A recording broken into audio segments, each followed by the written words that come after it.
नमस्कार, मैं हूं संजय शर्मा। आप देख रहे हैं 4 PM news network. Uttar Pradesh सरकार में कोई ना कोई मुसीबत बनी रहती है, लगातार परेशानी सामने आ रही है। इन दिनों में लगता है ग्रह नक्षत्र सही नहीं है। एक और सरकार बड़े बड़े दावे कर रही है कि हमने विकास के बहुत बहुत बड़े आयाम स्थापित कर दिए हैं, वहीं दूसरी ओर नई नई मुसीबतें सामने आ रही हैं। अखबार चैनलों पर करोड़ों रुपए खर्च करके सरकार ये बात साबित करने में जुटी है कि उन्होंने विकास के बहुत सारे काम किए हैं। वहीं आज नीति आयोग ने उनके इस दावे की हवा निकाल दी है, या ये कहें उनकी सारी हकीकत सामने ला दी है। नीति आयोग ने वर्ष 2020-21 के लिए सतत विकास लक्ष्य के मोर्चे पर राज्य सरकारों के प्रदर्शन पर आज रैंकिंग जारी की है, जिसमें उत्तर प्रदेश का 25वें स्थान पर आया है और ये बहुत नीचे से है। मतलब पिछला स्थान पिछली वर्ष की तरह केरल राज्य को सर्वश्रेष्ठ राज्य का प्राप्त हुआ है। हिमाचल और तमिलनाडु दूसरे नंबर पर रहे हैं, केरल सबसे अच्छा रहा है और उत्तर प्रदेश का स्थान नीचे से चौथे स्थान पर आया है। समझ में आ गया ना आपको कहाँ विकास हो रहा है? आप नीचे से चौथे स्थान पर आए हैं। नीति आयोग ने संयुक्त राष्ट्र संघ की भारतीय शाखा के साथ मिलकर 2018 में सतत विकास लक्ष्य इंडेक्स की शुरुआत की थी। इस इंडेक्स को बनाने के लिए 16 लक्ष्यों को पैमाना बनाया गया था। मतलब 16 लक्ष्य पूरे करेंगे तो आपकी रैंकिंग बनेगी। इसमें गरीबी निवारण, स्वास्थ्य और आम जन का कल्याण, शिक्षा की गुणवत्ता, भूख को खत्म करना, लोगों को साफ पानी देना, सफाई, ऊर्जा और लिंग समानता जैसे विषय शामिल होते हैं। मतलब ये पॉइंट होते हैं जिन पर रैंकिंग मिलती है कि आप ऊपर हैं या आप नीचे हैं। नीति आयोग की इस रिपोर्ट ने उत्तर प्रदेश सरकार को बहुत परेशान कर दिया, क्योंकि चुनाव के मुहाने पर खड़ी सरकार है इस समय। और सरकार के लिए ये आंकड़े बहुत ज़्यादा तकलीफदेह हैं, क्योंकि वो अब तक जो बातें कर रही थी, हवाई बातें कर रही थी, वो सब पर्दाफाश हो गया। सरकार डंका पीटती है, बहुत अच्छा काम कर रही है, विकास ही विकास है, रोजगार ही रोजगार दे दिए, और ये आंकड़े कुछ और बता रहे हैं। सरकार के सामने ये भी समस्या है कि वो चाहकर भी ये नहीं कह सकती कि आंकड़े फर्जी हैं, क्योंकि ये आंकड़े नीति आयोग ने जारी किए हैं। तो जाहिर है आप ये कह नहीं सकते ये विपक्ष का आरोप है, और क्योंकि ये नीति आयोग के हैं और भारत सरकार के इन आंकड़ों पर उत्तर प्रदेश सरकार सवाल उठा भी नहीं सकती। ये भी नहीं, नीति आयोग के जो अध्यक्ष है राजीव कुमार, वो उत्तर प्रदेश के ही रहने वाले हैं, उत्तर प्रदेश से ताल्लुक़ रखते हैं, रिटायर्ड IAS अफसर हैं। तो जाहिर है सरकार के लिए बहुत परेशानी है। गरीबी निवारण में तमिलनाडु और दिल्ली पहले पायदान पर हैं, जबकि भूख को ख़त्म करने के मामले में केरल और चंडीगढ़ सबसे आगे हैं।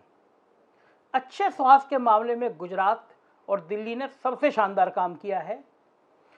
और यूपी सरकार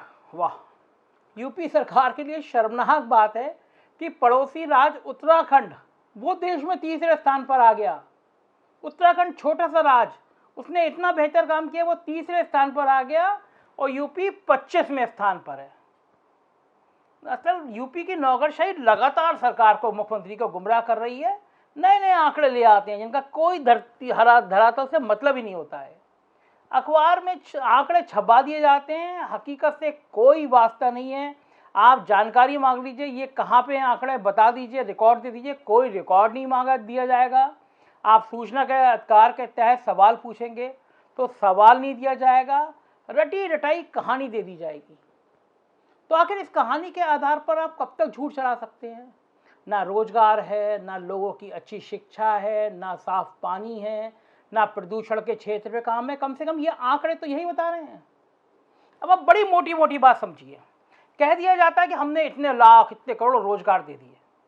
जब पूछा जाता है कि रोजगार दे कहाँ से दिया आपने, कोई नाम पता, पिताजी का नाम, मोबाइल नंबर, तो गायब हो जाते सब। कोई बताता ही नहीं है कि नहीं बता, मोटा मोटा ये सुन लो कि भाई 50 लाख नौकरी दे दी गई। अरे कोई अलादीन का चिराग नहीं है कि 50 लाख नौकरी दे दी गई, लेकिन कोई पूछता नहीं है, कोई सवाल नहीं उठाता। जो सवाल उठाएगा, जो पूछेगा, उसके लिए निपटने के लिए डंडा है, FIR है, EOW है, ED है, और तरह तरह का उत्पीड़न है। तो मीडिया से कह दिया जाता है भाई देखिए सवाल ववाल तो पूछो मत, तुम्हें जो चाहिए तुम्हारे मालिकों से बात कर ले रहे हैं। किसी अखबार को 8 करोड़ का पैकेज दे दिया गया है, किसी अखबार को 7 करोड़ का पैकेज दे दिया गया है, किसी चैनल को 6 करोड़ रुपए दे दिया गया है। तो चुनाव का वर्ष है, पैसे ले लो, जितने पैसे चाहिए उतने पैसे ले लो, लेकिन सवाल मत पूछो, सच मत छापो। मैं बड़ा हैरान था कि आज सुबह मैंने ये देखा, अखबार ढूंढे, मैंने कहा किसी अखबार में ये होगी, बड़े अखबार है लखनऊ के, इसमें तो रिपोर्ट होगी। किसी अखबार ने कोई रिपोर्ट नहीं। हमने 4 PM की आज कवर स्टोरी बनाई, पहले पेज पर छापी, तो जाहिर है विपक्ष को मौका मिलता है। अखिलेश यादव ने हमारा अखबार लगाया, ट्वीट किया और कहा कि ये है सरकार के इन्वेस्टर मीट का हाल और ये है सरकार की सच। कोई भी विपक्ष कहेगा, विपक्ष को मौका चाहिए और अब मौका आप दे रहे हैं। अब किस मुंह से कहेंगे कि सरकार बहुत अच्छी चल रही है? बड़ी बड़ी बातों से काम नहीं चलता, काम चलता है इन आंकड़ों को सही करने से, काम चलता है इस इंडेक्स को सही करने से, काम चलता है गरीब को पानी, साफ पानी, गरीब को रोटी देने से, काम चलता है गरीब को दवा दे देने से। कब तक आपको अखबार और चैनल आपके झूठ को सच दिखाते रहेंगे?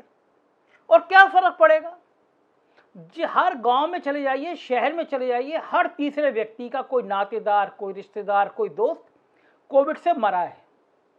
हम मानते हैं कि कोरोना आपके हाथ में नहीं है, बीमारी है, संक्रमण है, मगर जो आपके हाथ में था वो आपने कहाँ किया?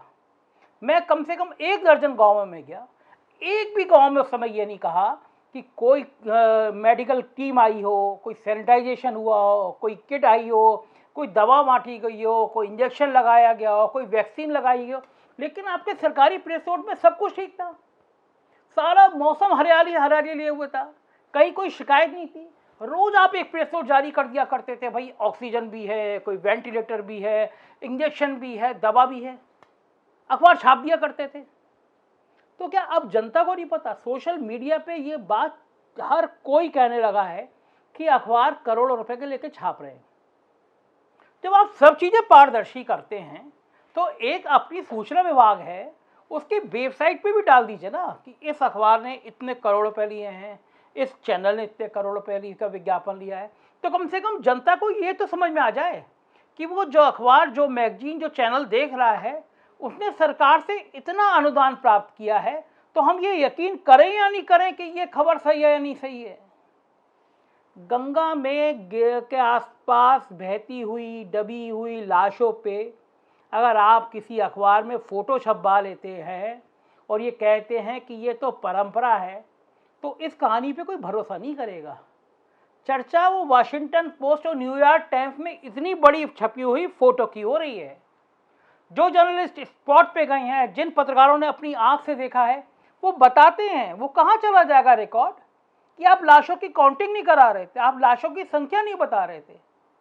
और मैं समझ नहीं आता ये झूठ कब तक चला लेंगे? आप क्या कर लेंगे? मतलब आप धमका के वो रिटायर्ड IAS है सूर्य प्रताप सिंह, वो कुछ सच लिखते हैं, FIR करा देते हैं। तो क्या हो जाएगा? आप 1 FIR, 2 FIR, 3 FIR किसी पत्रकार को बंद कर देंगे, किसी छोटे छोटे मामले में फंसा देंगे। क्या उससे चीज़ें और ख़राब होंगी? नीति आयोग के इन आंकड़ों को ठीक कीजिए बजाय लोगों को ठीक करने के। नीति आयोग के ये रिकॉर्ड, ये आंकड़े बताएंगे कि आप किस धरातल पे हैं। जिस दिन ये आंकड़े सही हो जाएंगे उस दिन आप भी सही हो जाएंगे, आपकी सरकार भी सही हो जाएगी। लेकिन समस्या दूसरी है। समस्या ये कि सरकार के अंदर परेशानी खड़ी है। अब इन आंकड़ों का काम देखें या नौकरशाही में खुराफाते देखें या विधायक जी की परेशानियां देखें या मंत्रियों जी के खत देखें या केंद्रीय मंत्री का लेटर देखें या संघ को मैनेज करें या विद्रोही विधायकों को मैनेज करें या विपक्ष से लड़ें या मीडिया को ठीक करें, इतने सारे बड़े बड़े काम है, तो इन आंकड़ों पे ध्यान कोई दे। लेकिन हजूर, जिंदगी ये आंकड़े ही हैं, जिंदगी ये व्यवस्था ही है, ये गरीब का दर्द ही है। यही सत्ता दिलाएगा, यही सत्ता हटाएगा। इंडिया शाइनिंग भी ऐसे एक बार हुई थी, पूरा लग रहा था इंडिया शाइन कर रहा है, लेकिन सरकार का पता नहीं चला था। तो ये जो सरकारी विज्ञापन, सरकारी हकीकत, चैनल मैनेज, मीडिया मैनेज, इससे काम नहीं चलेगा। लोगों को साफ पानी नहीं मिलेगा, हेल्थ नहीं मिलेगी, ये आंकड़े आपके झूठ की गवाही देंगे, तो आप परेशानी में पड़ी जाएंगे। नीति आयोग को मैनेज नहीं किया जा सकता, WHO से ट्वीट कराए जा सकते हैं, लेकिन इन हकीकत से कोई फर्क नहीं पड़ेगा आपको सच बताना पड़ेगा। आप नहीं बताएंगे तो लोग बताएंगे, और जब लोग बताएंगे तो ज़्यादा दर्द होगा। तो हजूर, इन आंकड़ों को ठीक कीजिए, उत्तर प्रदेश को ठीक कीजिए, 24 करोड़ की जनता का दर्द समझिए, उनकी परेशानी समझिए। डंडे की भाषा नहीं, प्यार की भाषा बोलना शुरू करिए। प्यार से बहुत काम हो सकते हैं, डंडे से काम नहीं हो सकता। हिटलर चला गया, हिटलर शाही चली गई, तानाशाह खत्म हो गए। किसी भी तानाशाही से कोई राज्य नहीं चलता। राज्य चलता है प्यार से, भाईचारे से, अच्छे संदेश से। तो मुझे लगता है कुछ बदलाव तंत्र में आना चाहिए। आप इस तरह के वीडियो को पसंद करते हैं तो हमारा साथ दीजिए। हम चाहते हैं कि ये सच जो आमतौर पे मीडिया आपको दिखाती नहीं है, आपको बताती नहीं है, गोदी मीडिया जिसका आप लोगों ने नाम ले दिया है, आप चाहते हैं कि 4 PM इस तरह की आवाज़ उठाता रहे, तो आप हमारा साथ दीजिए। अपने मित्रों से कहिए कि 4 PM को सब्सक्राइब करें, अपने वीडियो को आसपास अपने दोस्तों को भेजें। अगर आप साथ देंगे तो हमारी ताकत बनेगी कि हम सच बोल सकें। Thank you.